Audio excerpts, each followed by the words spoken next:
ഇന്ന് നമുക്ക് രണ്ട് മെഡിക്കൽ ടേംസ് പഠിച്ചാലോ. Mortality and morbidity.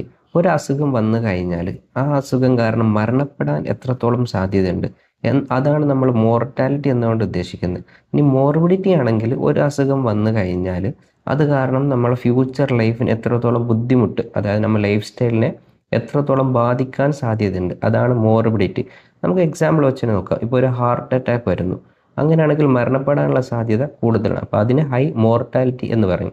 ഇല്ലെങ്കിൽ ഇനിയിപ്പോൾ ഒരു ആക്സിഡൻറ്റ് സംഭവിച്ചിട്ട് നമ്മളൊരു ലിംബൊക്കെ മുറിഞ്ഞു പോകുന്നു, അത് കാരണം നമ്മൾ മരണപ്പെടാൻ സാധ്യത കുറവാണ്. പക്ഷേ നമ്മളെ ഫ്യൂച്ചർ ലൈഫിന് അതെന്ത് ചെയ്യും, സാരമായിട്ട് ബാധിക്കാൻ ചാൻസ് ഉണ്ട്. അതായത് നമ്മളെ മോട്ടിലിറ്റി, നടക്കാനുള്ള ബുദ്ധിമുട്ടുണ്ടാവും.